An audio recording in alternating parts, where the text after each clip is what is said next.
Thank you for inviting me to preach. Dina has extended this invitation many times over the last few months, and I have had to consistently say no. I have had a variety of health issues, and frankly, I didn't feel that I had it in me to be able to rise to the occasion of the preaching and the quality of preaching that you consistently have here Sunday after Sunday.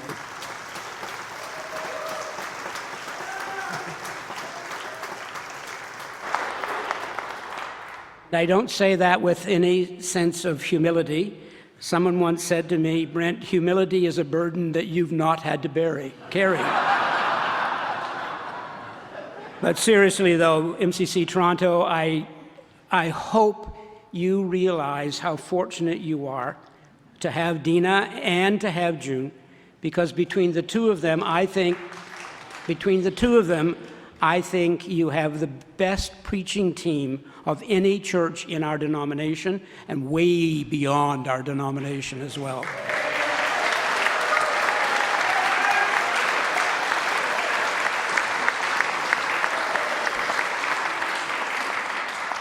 So I didn't want to disappoint you because I didn't feel that my health allowed me to be at my best. I didn't want to disappoint myself. And now that I feel my health issues have finally been taken care of, I am ready to risk it and to do my best to rise to the quality that you're used to, hopefully. But as I was preparing for this sermon over the past week, something happened that dramatically changed the direction of the sermon. I realized that in 2 weeks, on August the 2nd, 2 weeks today, it will be 50 years since I arrived in Toronto to become part of this church.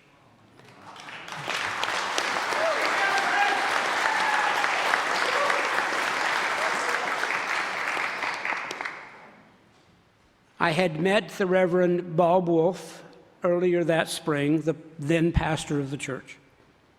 And when I told him my story of growing up as a strict fundamentalist Baptist, as a gay man realizing that I wasn't the only person in the world who had feelings like this, and that journey, he said to me, he said, Brent,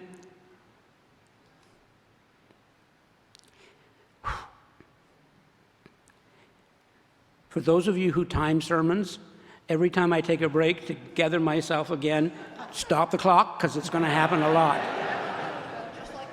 And he said to me, Brent, you need to come to Toronto and find your people. So this week I got thinking not just about your 53rd anniversary, but also of my 50th anniversary with you.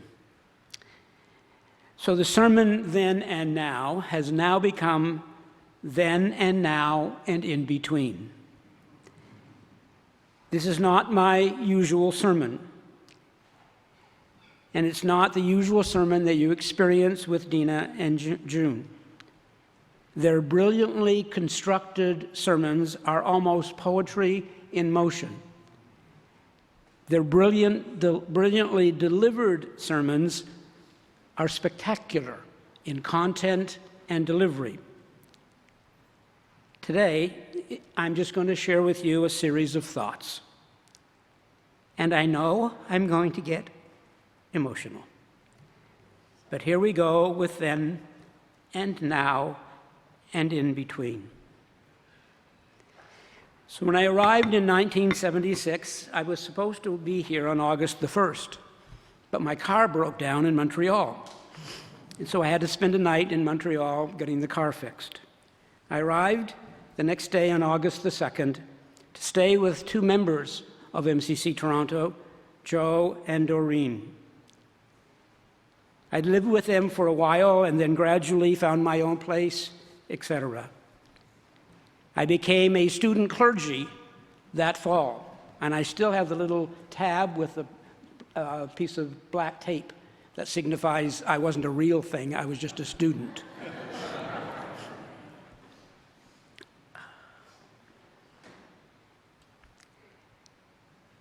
So I got to know this congregation, I got to know the city of Toronto,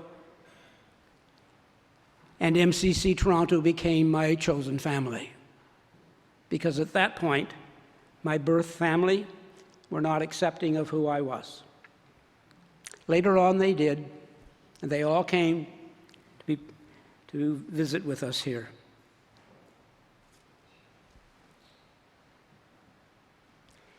I came to a place in a time when there were no human rights, none whatsoever. Back then, the faith that many of us had to be left behind because our faith communities were not accepting. No rights, no faith community. We couldn't visit our partners in hospital if they were ill. The violence being perpetrated against us on the streets, the gay bashing, the unsupportive, even dangerous police, kicked out of our families, kicked out of our jobs, kicked out of our faith communities. Now, I know that there is still much that we need to do all over the world. And I know that we're currently experiencing the worst backlash that I have seen in 50 years. I know those two things to be true. But I know how far we've come. And as much as the pushback tries to push us back, think of Pride Day and thousands of people marching and watching. Think of Church and Wellesley, people walking around holding hands who would never had dared to do it a few years ago.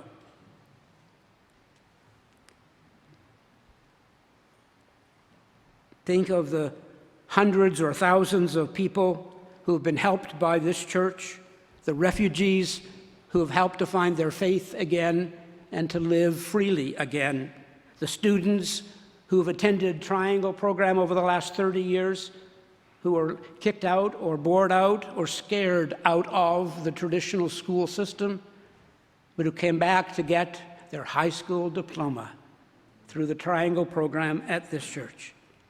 Think of the people being married in this city and around the world, how it has grown from this place. Think of MCC Toronto moving from being the only church in town to simply being the best church in town.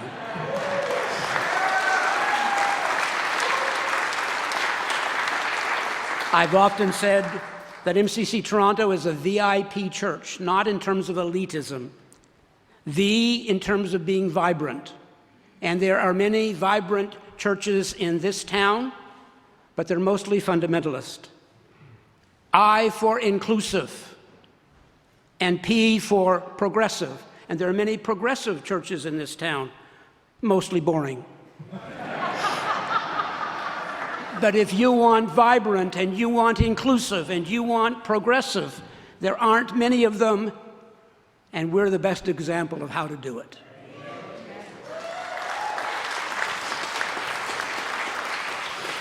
Remember our history.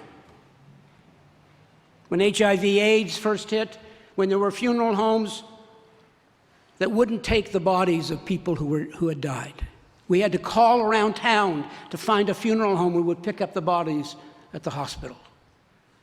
That's how bad it was. And yet MCC Toronto was there from the very, very beginning. At one point, we were caring for 90 people a year in their homes who were dying. Think of it, 90 people a year, we were caring for them in their homes. People were leaving their home church, to come to this church to die because they knew that we would journey with them through to the end. MCC Toronto, you have been there through all of that. Not just been there, but in many cases led the way through all of that. And so often, it doesn't even get recognized. Now that's a bit sad, but I must admit there have been so many times when the history is written or the story is told, and MCC Toronto has been left out of it. And I just sit there and smile and think to myself, if you only know what I know, if you only knew what this church did. But we don't do it for the recognition, we do it because we're called to do it. And we know what we've done. Then, in between, there are 3 messages that I have grown into. They would not have been sermons that I would preach in the early days of MCC. I was a very strict conservative Baptist. And as I look at some of those old notes of my sermon, I'm horrified at what I said and what you lived through. But thank you, there was no recording and no Mary to capture it. But over time, there were 3 profound things and themes of my sermons. Briefly, number 1, living as if. How much better life is if you can live as if it's going to be okay. If you can live as if there really is a God. If you can live as if there is life after death, and you will be reunited with those who have gone on before you. Live as if. The second, one Sunday I was preaching, and out of the blue I said this. It wasn't in my notes, I hadn't even thought about it, but I said this: at this church, we practice best guess theology. We're giving it our best guess. But frankly, so is everybody else, but we admit it. I can't prove to you that there's a God, but it's my best guess that this is not all chance. I can't prove to you that there's life after death, but the near-death experiences and the commonality of many or most of the world's religion tell me that it's probably true. And so I would encourage you to realize it's okay to practice best guess theology. And if someone says to you, do you believe in this or that? Simply say, yeah, well, I'll give you my best guess today. But guess what? I may change it tomorrow as I learn more. And number 3, the Bible as metaphor, not as rule book. The Bible is a history book given to us to give us the story of our ancient ancestors of faith, how they wrestled with the same questions we wrestle with, how they got it right, how they got it wrong. And it's a metaphor giving us examples of how we might rise to live our lives today. Did Jesus walk on water? Maybe he did, maybe he didn't, I don't know. But he challenges us to get out of the boat and take risks. And to know that whenever we get afraid and sink, if we reach out for help, help will be there. Then, in between, and now. The world needs more of MCC Toronto. Our denomination was founded on 3 principles: spirituality, community, and social justice. Spirituality. MCC Toronto, you have found the magic formula: vibrant worship, great music, and honest, relevant preaching. Those are the 3 things that will help this church to continue to fulfill the mandate of being a spiritual home for a diverse people. And when it comes to worship, I have 3 words: invite, invite, invite. Invite anybody and everyone you can to come and to experience what you experience. Secondly, social justice. You have a great history of not just being there, but leading. You've been a voice for justice, a voice for inclusion. You've been a place of refuge for refugees, for students. Some people will come here and receive the help that they get and move on. We've said our vision is to be a bridge. Some people cross the bridge, and guess what? If they move on, the bridge has done its job. But some of us will choose to stay and try to make the bridge bigger for others who will come after us.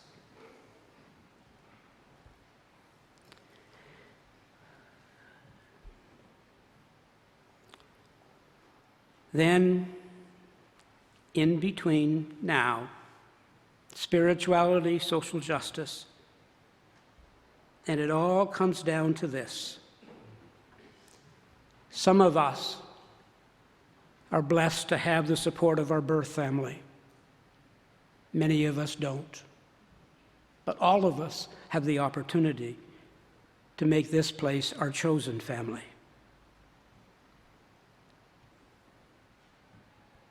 Jesus said that we are to care for each other, that we are to forgive each other, that we are to love each other. And by this, people will know that you are my disciples, by the way that you love each other, not by the way that you complain about each other, not by the way that you get mad at each other, not by the way you get upset about a sermon and say you're going to leave, not by the way you get easily offended, but by the way that you love each other. For many of us, this is our only family, this chosen family. And I am so thankful for your 53 years of being family to so many. And I am so thankful that for 50 years of my short life, sort of short, for 50 years of my 76 years, this place has been my chosen family. You've been there through good times and challenging times for me and for each other. You've uplifted us when we've fallen down. You've loved us when it's been not quite easy. You've been as irritating as hell sometimes. But apparently, I have been as irritating as hell sometimes. Or that's what John says.